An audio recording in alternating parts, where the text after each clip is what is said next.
tinavo vamwe vanoti kana avete anongorota kuti zvino ndingatuka senyika yokwangu. Right now in Zimbabwe, the whole public health sector does not have a single radiotherapy cancer machine. If you get cancer in Zimbabwe today, it's a death sentence, you will die.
On this, the Free Talk.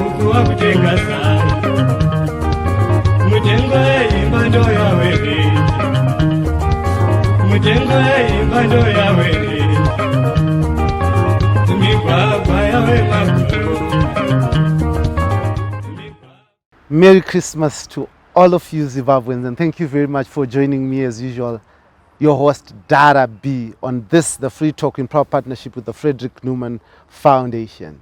Now Zimbabwe faces serious problems, and most of these problems have been fingered on corruption, the unfair and unequal distribution of resources, the lack of priorities of our government, and a primitive accumulation of wealth by those in power, corruptly so. But those in power argue that sanctions are the ones that have seen us suffer. Now, just a few weeks ago, concurrently with the World Cup, Zimbabwe received its own World Cup. Journalist and filmmaker Hopewell Chin'ono was honored in Qatar, where he received an award, a prestigious award, for his efforts in exposing and fighting corruption in Zimbabwe. Now, just after this break, he joins me to talk about his award and the work ahead of him as Zimbabwe continues to move towards the 2023 general elections.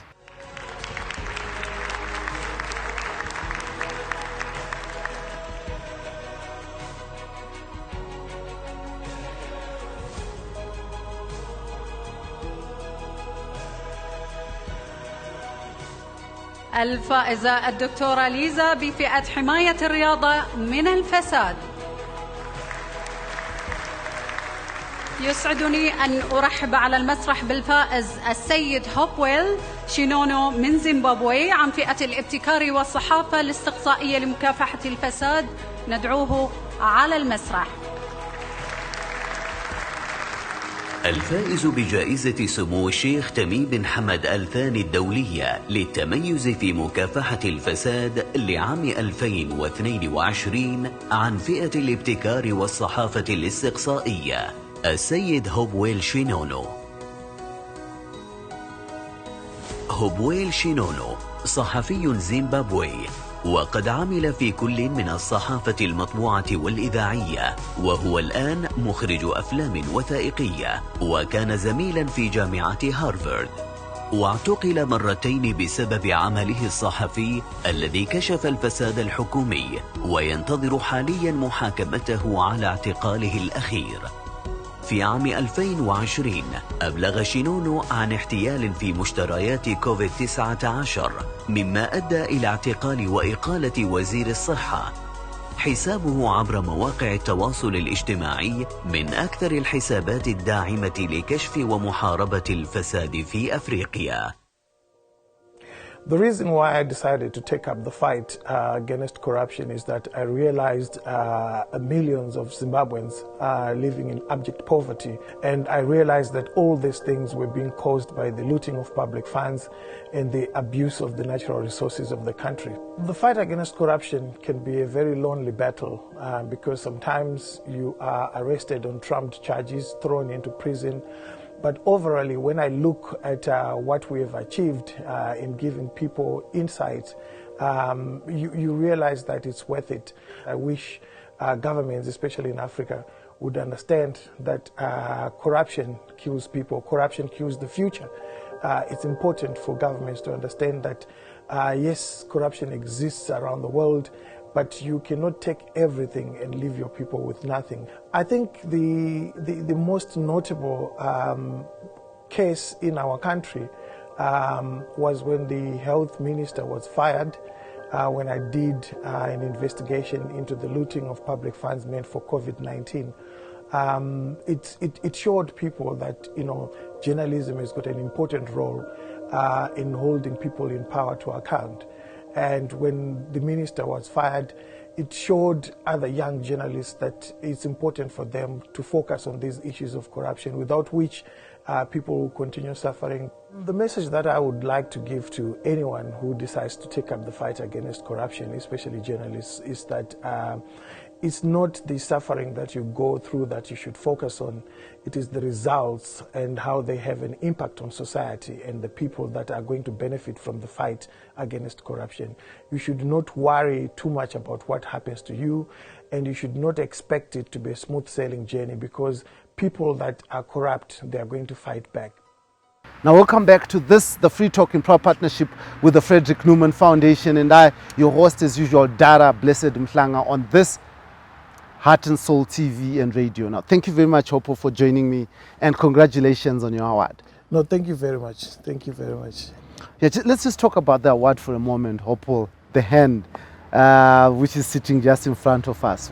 What does it speak to you about, just receiving that award? Thank you very much, Blessed, for hosting me as always. This is an important award because it's an affirmation of the fight that has been taking place in Zimbabwe, and it's an international affirmation for Zimbabwean journalism.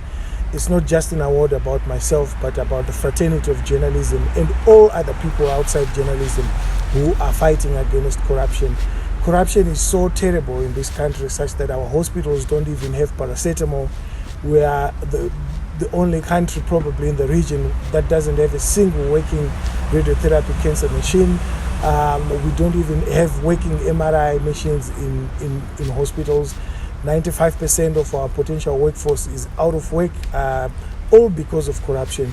So it was an important award for me as a journalist, and for Zimbabweans who are fighting against corruption. And I hope that the fact that there were two heads of state who presented the award to me will make the ruling party in Zimbabwe reflect on what they are doing. You've been accused of being the darling of the West, and this award you got it from the East. Let's talk about that. Yeah, it was a default narrative for ZANU-PF to accuse everyone who opposes them as a Western puppet. But as everyone saw, they were left, they didn't know what to say, because it's not an award from the West, it's an award from the East.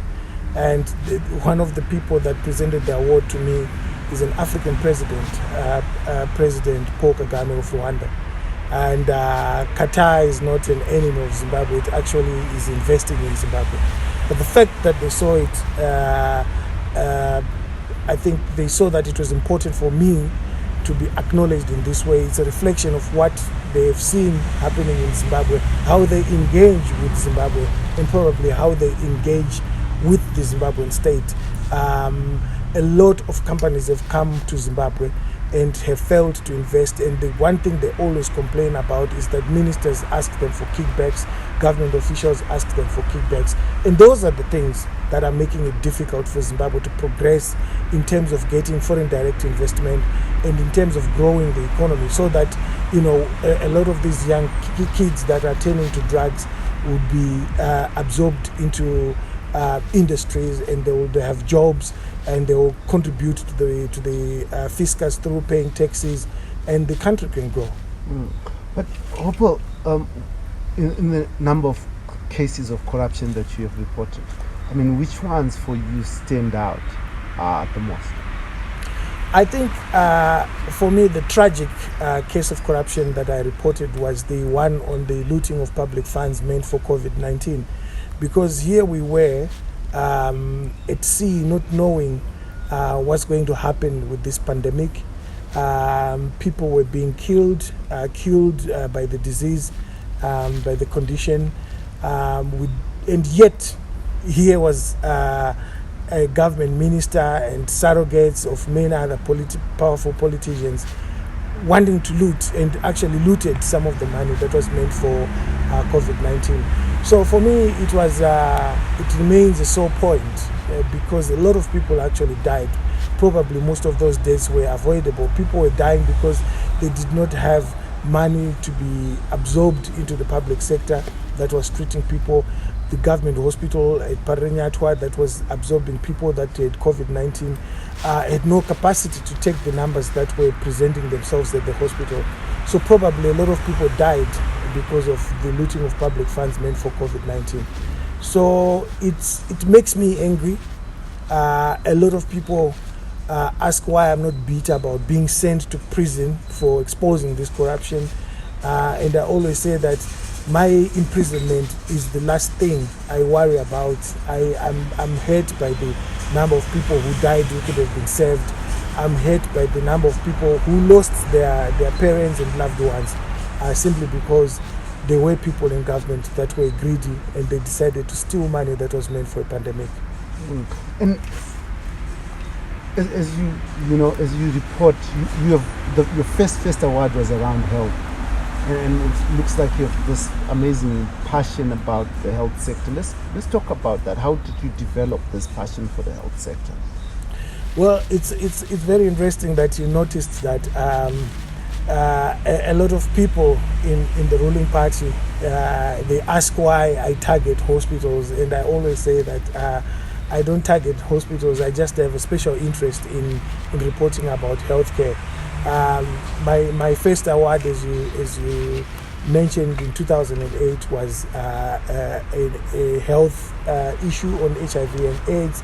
I won the African Journalist of the Year award in 2008 again, based on a health documentary. I mean, we live in a country where we don't have universal healthcare. I went to university in England where there's universal healthcare, and so I realized the importance of pointing out these issues. Zimbabwe is a wealthy country. It can afford to provide universal healthcare to all its citizens without exception. But Zimbabwe is also run by a corrupt ruling party which has been looting public funds. All our central hospitals, the 5 of them, they only need $50 million to run effectively and smoothly without any shortages. $50 million is nothing because ZANU-PF elites, they loot and smuggle gold out of the country every month worth about $150 million, and this is their figure, which means what they loot and smuggle out of Zimbabwe in a month would run our central hospitals for 3 years. But so they argue that they are running hospitals fine and dandy. I mean, over the past few weeks we have seen a whole lot of pictures of ambulances, of wards in Chitungwiza, with the ZANU-PF Information Department producing those pictures as the correct reflection of our health system in Zimbabwe. Well, that is pathetic, crude propaganda by ZANU-PF, because you don't have to lie about such things to Zimbabweans. Zimbabweans, all of us, we have had an opportunity to engage with our public sector hospitals. We've got relatives that go to those hospitals. Last month, I lost my cousin in Chitungwiza Hospital. So it's pathetic propaganda to lie. Just today, we've been informed by doctors at Parenyatwa that they don't have the basic necessities to do surgery, like betadine, like sutures, like bandages. They don't have drugs like propofol to put patients to sleep. These are basic things, and you cannot lie about that because citizens themselves, they know the reality. Parenyatwa Hospital, which is the biggest medical center in Zimbabwe, is running on emergency. It doesn't have what's called elective care anymore. You cannot schedule for surgery unless if it's an emergency because there is nothing for them to use. The doctors are saying it themselves. So I wish our ruling party would invest more in making sure that hospitals are working than investing more in pathetic public propaganda, which is laughable. But don't you think they've made efforts to improve the quality of healthcare delivery in Zimbabwe? I mean, just the vice president, who's also the minister of health, was opening a clinic just recently, a newly built clinic. The ambulances that have been given to hospitals, and government has recently finished rebuilding Pilo Hospital doctor's residence that was gutted by fire. Those have been pointed out as achievements. Well, what our government fails to understand is that commissioning buildings is different from providing healthcare. The buildings are there, they've been there for years. We inherited 4 central hospitals: Harare Hospital, which is now called Salim Gade, Parenyatwa Hospital, Pilo and United Bulawayo Hospitals. But if they don't have the medication, the software is what is needed, not the hardware. Any place, even my home, can be turned into a hospital, but if I can't provide the medication, is it a hospital? No, it's not. It's a hospital in name, but it's not providing anything. The quality of healthcare, public healthcare in Zimbabwe, has gone down in the past 5 years. In fact, when the current government removed Mugabe in a coup, the healthcare delivery system was bad, but it was not as bad as it is now. We do not have paracetamol, which is a basic, the most basic you can think of in terms of painkillers. We do not have paracetamol at Harare Hospital, at Parenyatwa Hospital. So I do not understand what ZANU-PF means when they're saying they're improving, and yet they fail to provide things like paracetamol. We have got the biggest hospital in Zimbabwe, Harare Hospital, called Salim Gade Hospital, which I need to make a distinction. There is a biggest medical center, which is Parenyatwa, and the biggest hospital is Harare Hospital. And at that biggest hospital, they only have one working maternity theater, which was built in 1977 by Ian Smith. And because of that, 2,500 women die every year in Zimbabwe giving birth because they do not have maternity theater facilities. To build a maternity theater costs only $37,000. They claim that they can't build maternity theaters because of sanctions. One Land Cruiser will give you 11 maternity theaters. We've got hundreds, if not thousands, of Land Cruisers in service in our government. So it's a dereliction of duty, which is driven by greedy, wanting to live luxurious lives. Ministers have got 4-5 cars paid for by the taxpayer, and yet they can't provide food at Ingucheni, the only central hospital for mental health in Zimbabwe. They are having to live on a day-to-day donor-based budget to feed those patients who are in that hospital. That is pathetic. Hopewell, you're a journalist, not employed by any of the mainstream media. Now, and you are taking this award. Let's talk about the change in information dissemination from one. I think the biggest problem that has happened for the state, the nation state in Africa, including in Zimbabwe, is the assumption that they could control media by saying you work for this particular media, this is how we're going to regulate. Social media has revolutionized the way we report news. You are able to report news without having big cameras, as was the case in the past. You are able to report news, and on the click of a button, millions of people are able to read what you are saying or what you're reporting. Whereas in the past, you have to wait for the Herald newspaper. Nowadays, it sells less than 5,000 copies. Most of the copies are given to government officials for free. And yet I've got over 1 million followers on all my social media platforms put together. And those people are ready to consume what I put out there. The most important thing is that I remain ethical, I remain professional, and I don't lie. That is very easy to do in Zimbabwe, because if you go and say things that are not correct, they come and arrest you. So the fact that I'm out here, it means what I'm saying is true, and what I'm saying is not being challenged with facts. And so it's important for young journalists to realize that, even though there are very few jobs available on the market, you can also create your own niche and make your own name and write for others. Because when you use social media, international publications will reach out to you. If I tell you the number of publications that I turn down every year to say, no, I can't, I'm busy, I'm doing other things, I can't do this. There are many, and that stems from the work that I do on social media. But I find that a lot of journalists don't take social media seriously. I can count the number of journalists on one hand that take it seriously, and you and I are two of them. And a lot of them, they just use it as a platform to share stories, social stories with their friends, and not for professional purposes.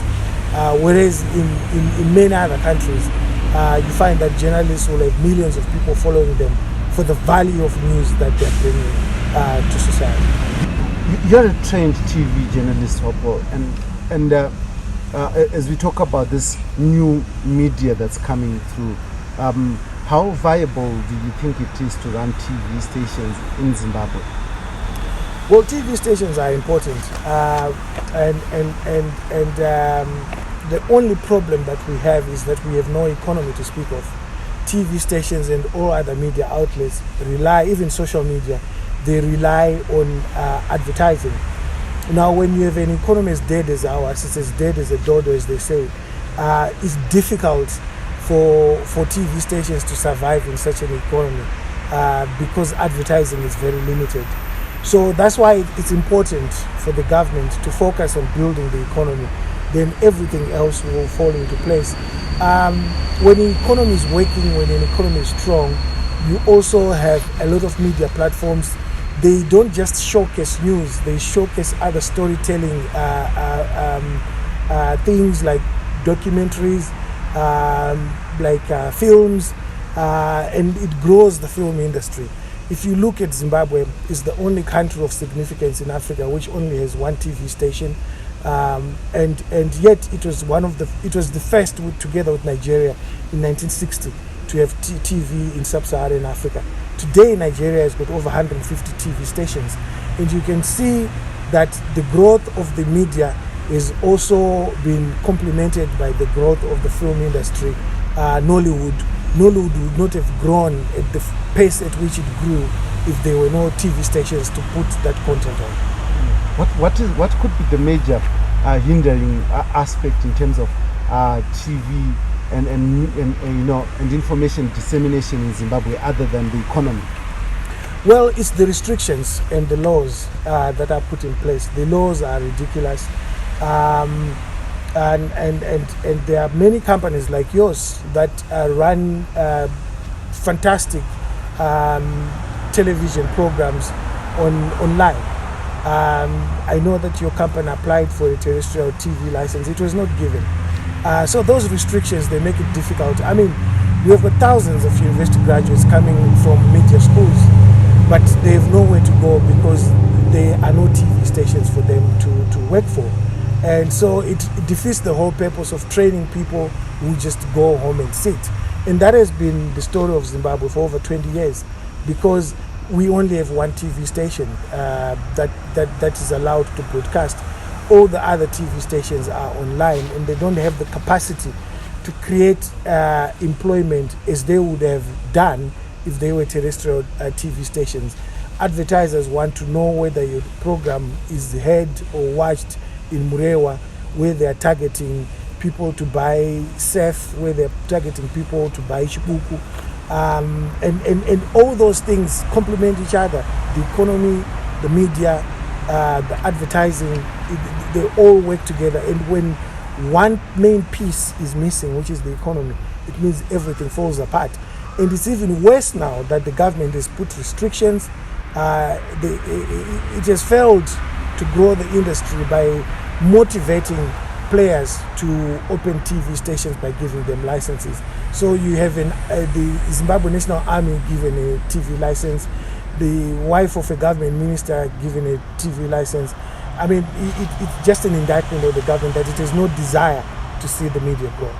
But you've got 3K and ZTN who are now terrestrial and broadcasting via surrogate media organizations on DSTV. Well, they are on DSTV, but less than 10% of our people have access to DSTV.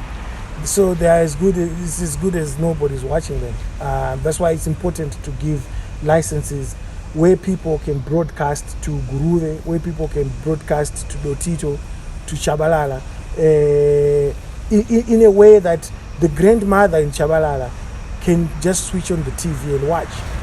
But even in Chabalala, which is urban, they can't because they do not have DSTV. So it's only television for the elites, but it's not for the masses.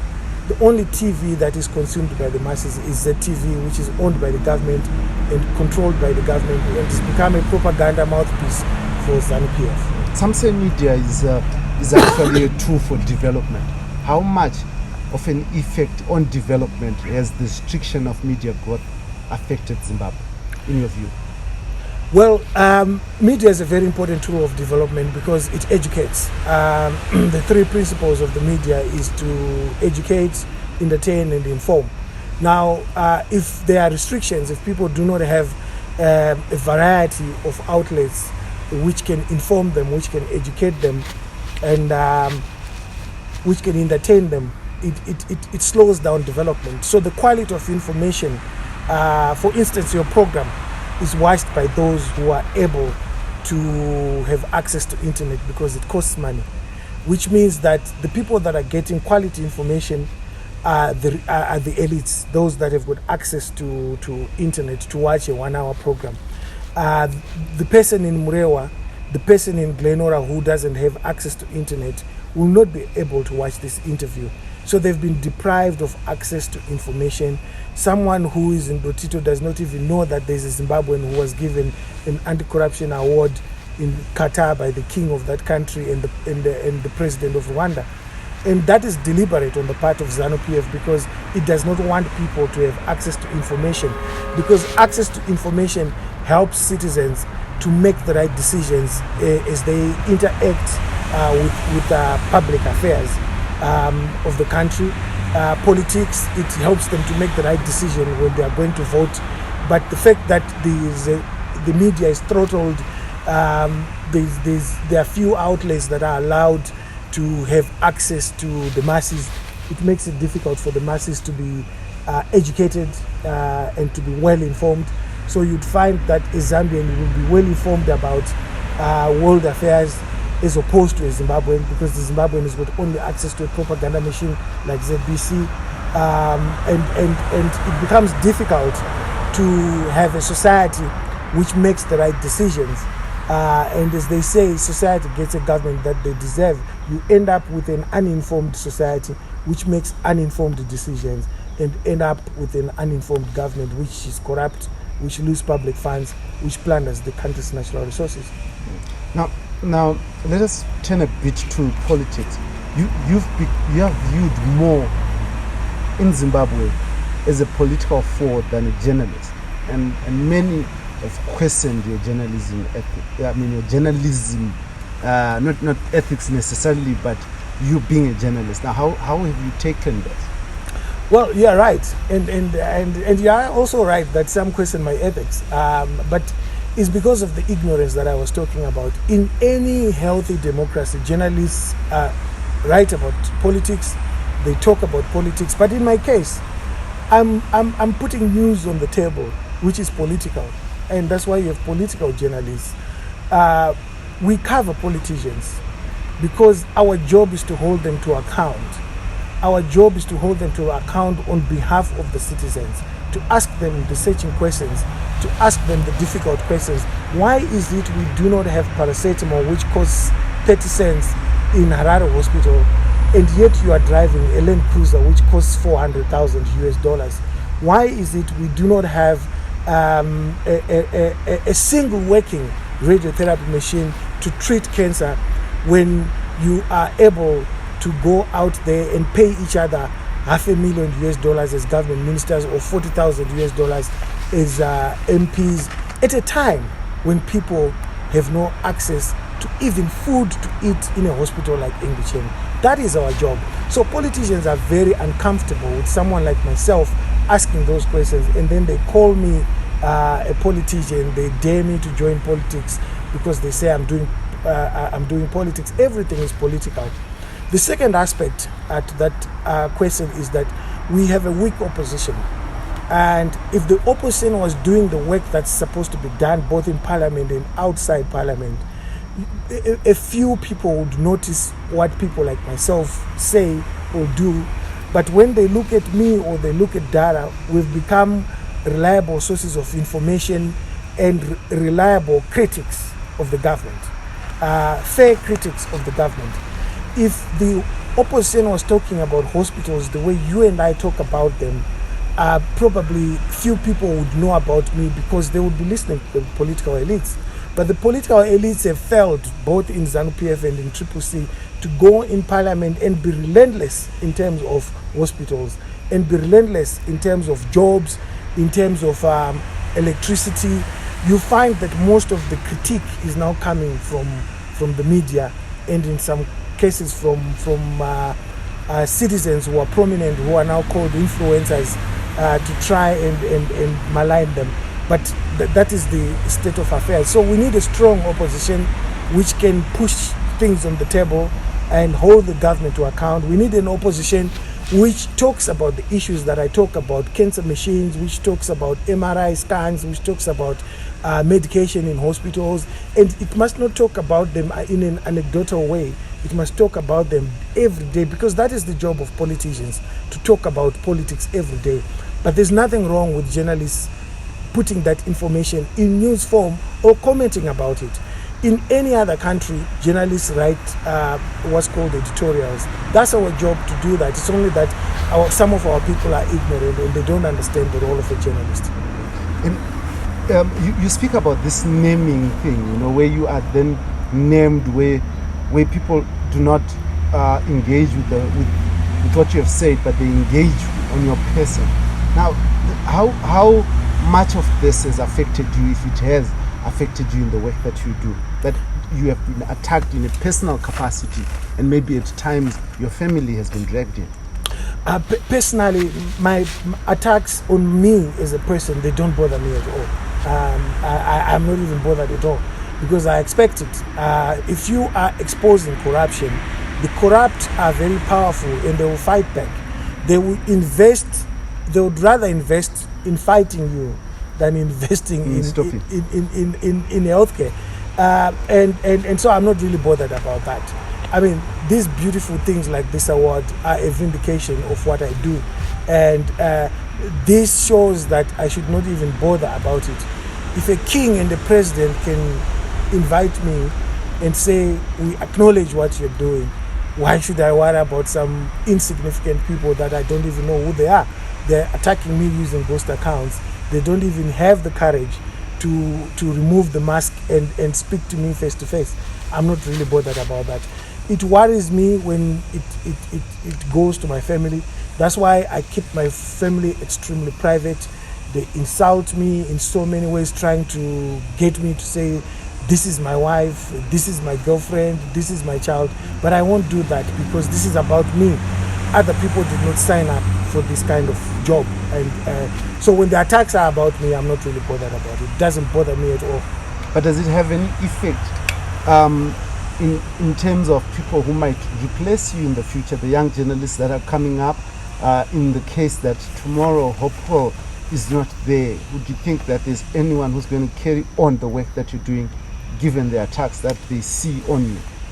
in that respect, it worries me, because the idea of even jailing me 3 times inside 6 months for things I had not done, for simply exposing corruption, was a message not just for me, but it was a message for young journalists to say, if we can do this to Hopewell Chin'ono, who's known internationally, what about you? We will also do the same. So it has a chilling effect on young journalists. But my advice to young journalists is keep on plowing through with your work. Don't be worried. As long as you are doing what is legal, as long as you're doing your work, you should not worry. Look, the nature of reporting as a journalist in dictatorships means that you are going to encounter that. It means that you can be thrown into prison. It means that you can be beaten up. It means that you can even be killed. And so as a journalist, these are some of the things that I've lived with for the rest of my life, to understand that I live in a dictatorship, and it's a brutal dictatorship. It's a dictatorship that won't even be embarrassed to arrest me for something I haven't said, using a law that doesn't exist, as it did on the 8th of January in 2021. So I hope that young people get the mentorship that they deserve, and that they will not be cowed into keeping quiet when they see corruption taking place. It's the duty of journalism, it's the duty of us journalists to go out there and reflect things as they are, shine our torches in dark corners, so that society can see where things are going wrong, so that they can be fixed. At one point, you declared that you would vote for Nelson Chamisa and probably support. Do you think that is ethical as a journalist to stand out and declare support for a particular political party? Yes, it is very ethical for me as a journalist to do so, because I'm a voter before I'm a journalist. I'm a citizen before I'm a journalist. It's even ethical for me to write an editorial for a private paper and explaining why I'm making this choice. We have a responsibility as opinion makers to put out information that is correct. And there's nothing wrong with me saying I'm going to vote for Nelson Chamisa because the incumbent president, Emmerson Mnangagwa, has failed to provide healthcare, has failed to provide decent roads, has failed to provide employment for the youth, has failed to fix the country as he promised to do when he did the coup in 2017. There's nothing unethical about that. In fact, that's what we should be doing. What is unethical is for a government-controlled newspaper, which is funded by the taxpayer, to go and support a particular political party. So it's unethical for the Herald, and it's unethical for ZBC to go and support ZANU-PF and to refuse to cover the opposition when it's the taxpayer who's funding its operations. And it's unethical for a journalist like Ruben Barwe to go and become a secretary of information in Manicaland for ZANU-PF when he's working for a state media. But make the distinction for me. Ruben Barwe on the other side, Hopewell Chin'ono on the other side. You're both journalists, and you have taken publicly your position on the political space. What is the difference? Ruben Barwe is using public funds to do so. I'm not using public funds to do so. I'm simply expressing myself on why I think I would vote for candidate A over candidate B. But Ruben Barwe is using taxpayers' money to do that, to say vote for this person, and that's not the job of a public broadcaster. A public broadcaster is supposed to be fair across the board, deliver the news, allow the citizens to make their own decisions on the basis of the facts that they've put on the table. You will never find the BBC saying vote for so and so, don't vote for so and so. But you can find the Sun newspaper saying vote for this political party because it's a private newspaper. It's not being funded by public funds. You would never find the Australian Broadcasting Corporation saying vote for so and so, don't vote for so and so, because it is publicly funded. But you can find Sky News Australia making a declaration for someone because it's owned by Rupert Murdoch. It's his money. He decides what to do with it.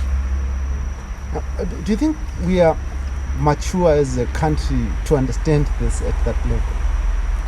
I think the maturity has been slow to come through because once you have a dictatorship in place, it makes things difficult to grow. We are in a situation where we are wearing size 4 for 20 years, and it's now painful. You can't really walk with this size 4 that you're wearing, but you're forced to walk with it, and that's where Zimbabwe is now. Most of our people have not been exposed to understand how these things work in many other countries. If you go to South Africa today, the same thing applies. The South African Broadcasting Corporation is impartial. It will cover EFF, it will cover ANC, it will cover DA, it will cover the other small parties in South Africa. And in Zimbabwe, ZBC has got a blackout on Nelson Chamisa and his party Triple C. It will cover anyone who is in bed with ZANU-PF, and it will even cover the president's private functions, and it will not cover election campaigning, which is covered for in our constitution, but it won't cover it if it involves the opposition, which is unethical, it's unconstitutional, and we have a judiciary which has been captured, which has failed to pronounce on those things. That's why you find that I'm arrested. The judiciary allows me to stay in prison for 45 days and then throw the case out after 1.5 years. I've spent 45 days in prison. I cannot get them back. You have a judiciary that will allow for me to be incarcerated again for the second time, and for the third time, a judiciary that will lie that there's overwhelming evidence in front of it when there's nothing, a judiciary that will lie that I've been found guilty when there's no trial. So those are the complications of living in a dictatorship. And you just bring me to the next issue that I wanted to discuss with you. That you've been in court, in and out, and we're supposed to meet yesterday, but you're supposed to be in court. How is this these periodic visits to the courts have been for you, Hopewell? No, the first time I was arrested was on the 20th of July 2020, obviously for the reporting on the looting of public funds for COVID-19. I spent 45 days. The second time I was arrested was on the 3rd of November 2020, when I exposed that the president's niece, Henrietta Shwaya, was going to get bail and opposed something which was corrupt, which was actually mentioned by the sitting magistrate who had the case for bail and had to revoke that arrangement. The third time was in January 2021. On the 8th of January, I was arrested for something I did not do, using a law that does not exist. So the first arrest and the third arrest, the cases have been thrown out. There's now this Henrietta Shwaya case. Again, there's no case because I'm being accused of having said something that was pending in court. I said something on the 26th. She went to court on the 27th. So there was nothing pending when I said what I said. And in fact, what I said was factual. I was saying it as a journalist, but I'm being criminalized for doing my work as a journalist. Yes, it happened. And you are being accused of having said something that was going to happen. Yes, that's how tragic Zimbabwe is.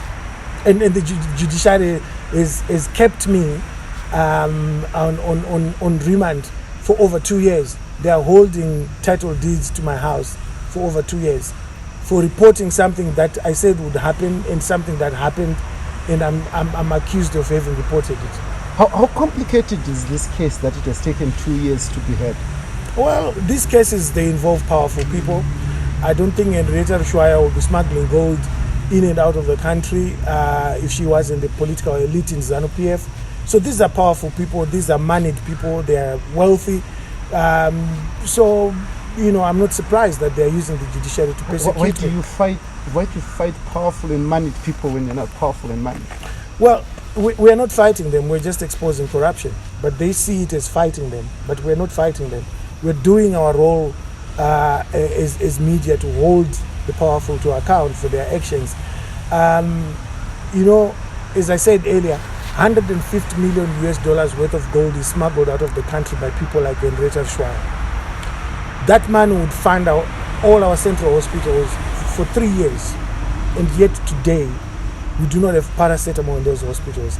So don't I have a responsibility as a journalist to point that out, that this is unhealthy, it's wrong, people are dying because of these actions, and because I've exposed that, they then persecute me using the judicial. So, I mean, what is the end game for this all? I mean, what should Zimbabweans do? Because well, obviously those who speak out are being jailed, like yourself. You have, I'm sure it has cost you a whole lot to continue going to court for over 2 years. Well, it requires Zimbabweans to register to vote, and it requires the opposition to be competent, to do its job, and to make sure that when it comes to the day of voting, everything is in place. It requires the regional community in SADC to make sure that the voters' roll in Zimbabwe is clean, to make sure that the SADC electoral protocols are adhered to. If that doesn't happen, a lot more Zimbabweans are going to go to South Africa. There will be a lot more pressure on South African public services and social services like hospitals. There will be a lot more pressure for Botswana. Some people will go to Zambia. So they will pay a price for failing to do the right thing. Zimbabweans in Zimbabwe will pay a price because there won't be any jobs. There won't be any healthcare if they don't register to vote. So the choice is theirs. As for Nelson Chamisa and Triple C, they will pay a price by losing the election if they don't do the right thing. But you say that we won't have jobs and stuff like that. ZANU-PF has promised, in its 2018 manifesto, it promised 2.2 million jobs. And they talk of Manizi steel plant, the lithium battery plant that was just commissioned yesterday. I mean, aren't these jobs that are coming for the people of Zimbabwe? Well, any form of investment is welcome because it employs people. But as we know, and as the government has accepted itself, it has failed to create employment. The government has said it itself. They promised 1.5 million houses inside 5 years. They've not built even 5,000 houses. They promised billions to come through investment from America, from China, from Asia. Nothing came because their policies are warped. They create and chop and change policies every month. They run a corrupt central bank. Nobody trusts them. They demand bribes. Some businesses or some countries, for instance, like Qatar, they don't want to pay those bribes because they want to bring their billions and invest and then create employment, and then the government can collect taxes and create a better society. So the whole problem that we have of failing to employ 95% of our potential workforce stems from the fact that there's no investment coming into the country, and there's no sane investor who would come to a country where, as everybody saw in front, the whole world saw, my goats they were threatening to take my goats. But this is private property. Now, if you threaten to take private property of your citizen, what would make you think that a foreign citizen would think that they would get better treatment than myself? So those are the impediments that have been put in the way of investment by ZANU-PF, and that's what they need to deal with. But we have Zimbabwean companies that are coming through, Sakunda, Kudatagiri. These are seen as the game changers in Zimbabwe. If they were game changers, then people wouldn't be sitting at home. People would be employed. The statistics show that 95% of our potential workforce is not employed. So the figures speak for themselves. Those companies are not making much headway in terms of creating employment. They've made a lot of headway in looting public funds, but not in creating employment. You also broke the issue around the $40,000 loans that were given to MPs, 500,000, that's $500,000 United States dollars, handed over to ministers as loans. Let us talk about that. Well, the story I broke was the $40,000 payments for members of parliament, the 350,000 for deputy ministers, and the $500,000 for ministers was exposed. The story was broken for us. The information was put out by the independent member of parliament for Norton, Themba Mliswa. But the 40,000 is not a loan. We know that these are not loans. There's never been loans that have been given out and people have paid back. There are multi-million dollar loans that were put out for mechanization, for all sorts of things, using the central bank, using government treasury, and they were never paid. So this is a kickback for MPs to go and campaign. And my argument was that it's wrong because there's nothing in hospitals. As we saw yesterday, in Gucheni, they actually didn't have any food to feed 760 patients. And because of that, it defies logic that people that are supposed to be our representatives in parliament would see it fit to take $40,000 in light of all this reality around us. Hospitals, no medication, hospitals, no food, there are no cancer machines, there's nothing, no bandages, no betadine. And for them to take 40,000 each, it shows that there's a tragic failure of leadership, because leadership requires people to share things equitably. But this is not being done equitably. If one person can take 40,000 and there are 350, that's $14 million.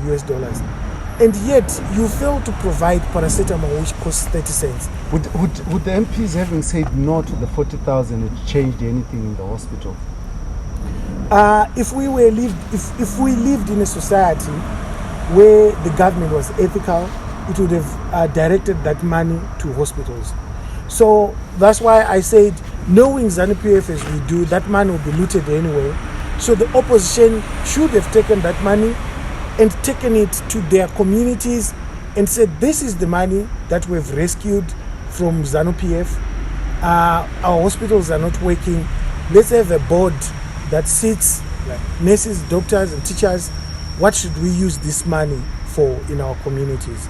Our local MP in Harare East, Tendai Biti, has done that, and the community decided that we want a hall, so that 40,000 is going towards a hall.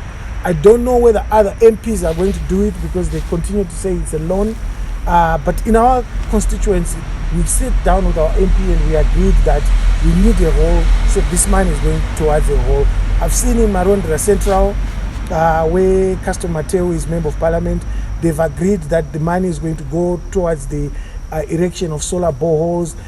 Some of it is going to go towards senior citizens who have nothing for Christmas. So that is what should be happening, instead of people pocketing the money and saying it's theirs. It defies logic to take 40,000 as a member of parliament, knowing that down the road the clinic doesn't have a painkiller. How do you then balance it if, for instance, say the government decides to follow that loan and say pay it back, yet you have built a wall?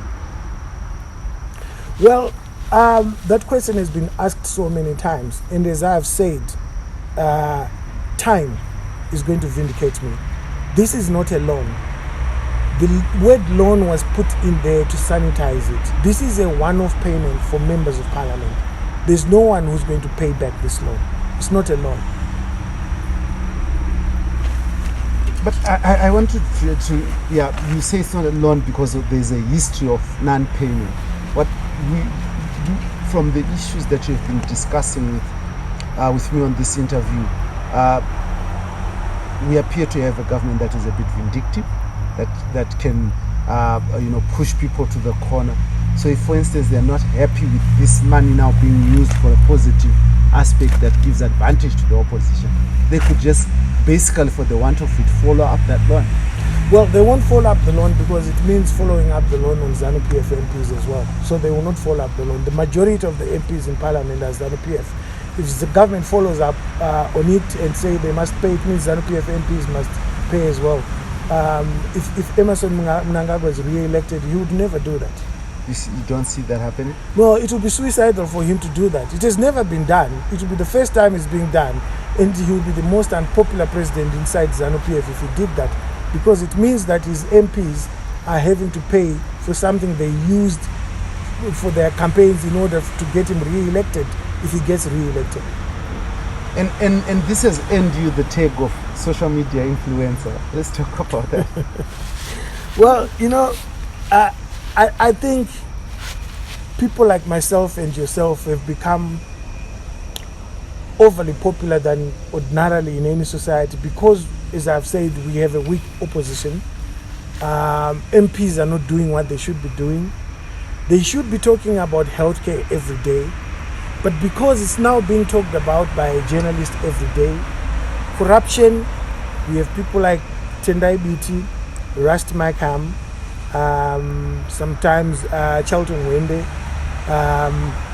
and Caston Mateo bringing up these issues. But the whole opposition caucus in Parliament, some have never even coughed in Parliament.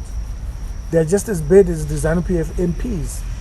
So because of that, because Hopewell and Dara have the courage to speak about these things, we are then targeted, not just by ZANU-PF, but by even the opposition itself, to say we are influencers. Some MPs in the opposition are not happy because they think what I say is sort of putting them in a space where they don't control public opinion. But they don't control public opinion because they are not attempting to do so. They are not putting information out there. They should be talking about hospitals where they come from. All central hospitals are in areas controlled by the opposition. These are things they should be banging about every day.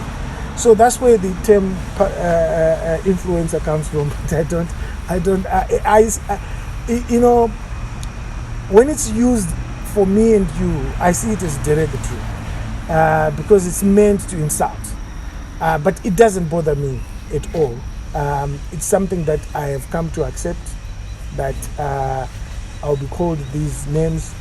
But I know that you and I are going to be vindicated in due course. When we are gone, they will look at the kind of work that we've been doing, that we are doing today, and they will realize that we were right. So we should be guided by our conscience. We should not be guided by populism. Some people have said you should just get into the race. The Parliament and Council requires you to be a member of a political party. And being a member of a political party means you are tied to the decisions, collective decision making of that political party, even if you don't agree with it. There are a lot of things that I don't agree with CCC. There are a lot of things that I don't agree with ZANU-PF. So I would not last a day in those political parties. If there was a pathway for people like myself, Sitsangarembwa, Dr. Solomon Guramatun and so on, to go to Parliament without being tied to political parties, I would go and serve, because I know that I've got a lot to offer if I were in Parliament. If there was a route where our society had 10 seats for members of society to come without being tied to political party decision making, I would go to council and represent my community. But because of party political collective decision making that I've seen in this country, I would not want to be part of it. I'm not going to be part of it. Lastly, let's talk about, there was this tweet that you put out, Hopewell, where you were challenged, that you are wealthy, you can afford, but you're the one who's talking about these things. It was a young man who did this, and you just responded to that tweet, if you remember it. Yes, I remember the tweet. The tweet was about a socialite who had gone to Star FM, and over 20,000 people tuned in to listen to this socialite. And then this young man came to insult me, to say, in a sarcastic way, so what is Hopewell going to do about it? Because Sakaucheta said, because he's always saying, you know, unfocused youths do that, you shouldn't be unfocused. And I said, look, I've got my cars, I've got my medical healthcare policy, I've got my home, I can go on holiday in South Africa where I have a home. It was not meant to insult the young man, it was meant to bring things into context for him and many like him who were dancing around his tweet to say, I don't have to be doing these things. I'm well taken care of by the works that I've done for the over 30 years I've been working as a journalist. And that young people should focus on their future. And it was also a reminder for those like me to say, even though we live in comfort, we should not forget that there are other members of society who do not have as much as we do. A lot of people ask me, why do you keep doing this? You've got a nice lifestyle. And my response has always been that I talk about corruption every day because the higher you go up, you know, it means the bigger your social responsibilities towards your society.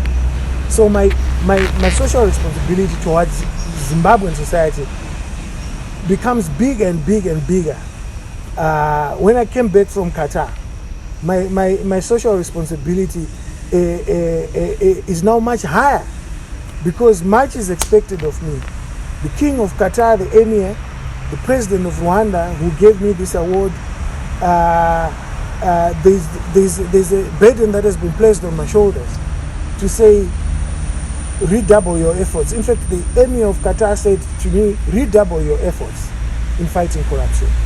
So those responsibilities should be carried by every member of society who is successful, who is comfortable, who is doing well. The fact that you have got healthcare insurance does not mean that you should forget about those that don't have. The problem with African societies is if we don't have electricity, we put solar. If we don't have clean drinking water, we drill a borehole. If we don't have good roads, we buy 4x4s.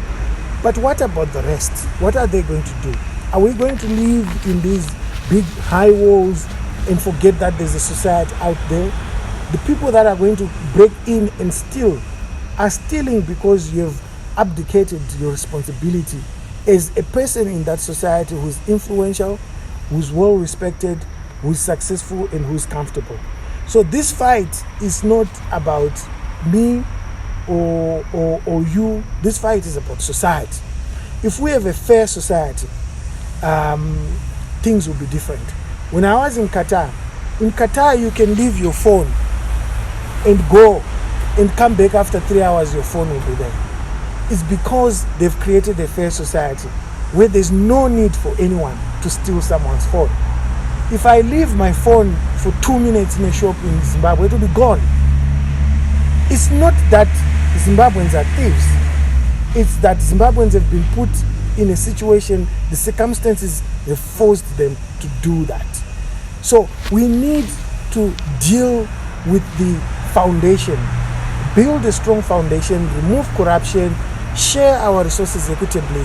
Then we have a health society where everyone can have access to a good school, to a good hospital. There's no need for someone to steal money to pay for their wife's maternity fees because they've got a job, because they're getting paid well.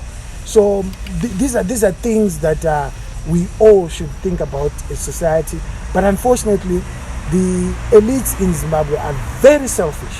They don't care. It will take you 3 weeks to raise 5,000 for kids who have been injured. 3 weeks. And yet we have multi-millionaires driving Rolls Royces.